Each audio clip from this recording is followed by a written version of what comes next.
The lean away dumbbell lateral raise primarily targets the lateral deltoids on the side of the shoulder. The benefit of completing the lateral raise while leaning away is it increases tension on the lateral deltoids throughout the entire range of motion, thus enhancing muscle activation and shoulder isolation. Here's how to do it correctly. Stand next to a sturdy object like a pole or squat rack that you can hold onto for support.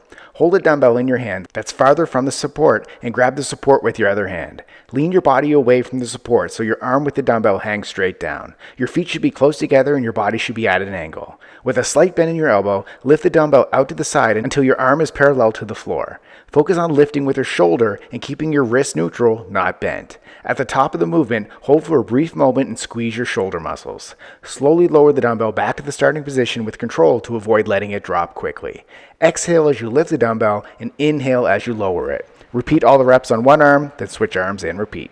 Subscribe to get a new exercise video demo every day.